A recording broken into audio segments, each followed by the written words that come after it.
I wrote a piece on March 11th, and today's date is now Sunday, March 17th, so happy St. Patrick's Day.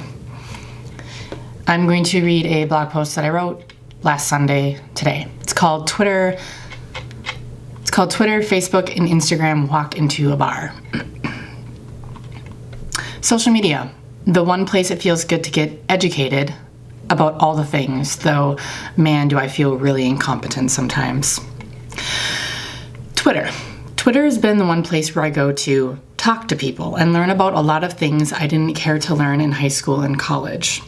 And it's only taken me a mere 10 years to find the people I now engage in conversation with. It's a lot of small, short conversations, but it works. Many of whom I follow are intellectual and bright individuals who know facts and stats about certain subjects they've chosen to become experts within. Or maybe, just maybe, it's what they do for work and they're educating me as I read what they are sharing.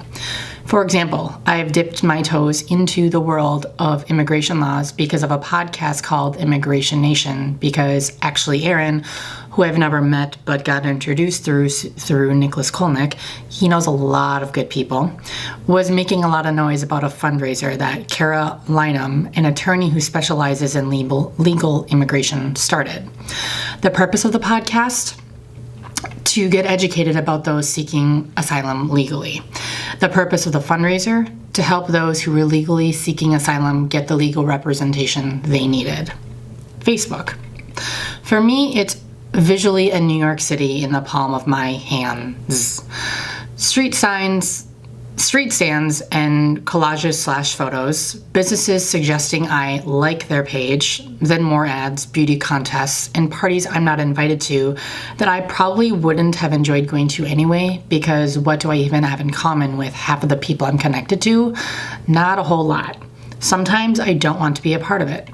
I've considered deleting my page more times than I can count, and I had a dream for the first time not long ago that I think I deleted my profile. I had a slight panic attack in my dream about this. The reason I haven't entirely deleted it? I'm not sure, but I've unfollowed 2/3 of the people I'm connected to. With New York City in my hands, what is the point of me staying connected to people there if it's just noise? Well, I went to high school, and many of the people I'm friends with, none that I would actually say hi to if I saw in public. Let me read that again. Well, I went to high school with many of the people I'm friends with, but none that I would say hi to if I saw in public. Change that right now. There we go. I've started unfriending people. No, not unfollowing, the silent unfriend, but actually unfriending. Why do I subject myself to a digital New York City? I know this. I compare myself to others a lot. Instagram. With Instagram, I've unfollowed a lot of people because of post photos that look beyond setup, or I, simply have nothing in common with the person anymore. The stories of people I regularly watch, Ashley Longshore Art, I Ryan Pena, Critabug. Those are all handles. And those three have one thing in common. The content they share is comically humorous, especially when I need to pick me up because I'm feeling like a pile, aka I'm having a day. All I nearly ever post on this platform is when I run. And if I'm not posting a run, I'm posting a house project I'm doing. That's about it. Okay, so where am I going with this? On Twitter, I don't compare. On Facebook, I do a lot of comparing. On Instagram, I go there for comical humor and parties my friends have in the privacy of their own home that are lit. As in, real life, I'm exhausted, but things are awesome.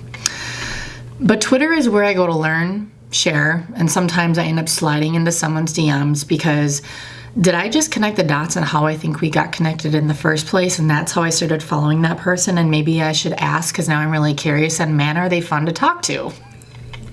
I can mostly be myself on Twitter.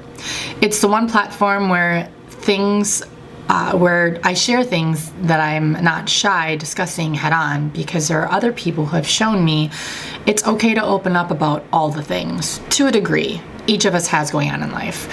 It's really, really weird, but in a really, really good way, No, I don't bear all, but I'm hyper aware of why I feel the way I do, and I'm able to pinpoint things that I need to be able to understand so I can get on with my day and not get wrapped up in the details. My only hope is that when I share something, it helps others and they feel comfortable enough to reach out and say, "Thanks for sharing that."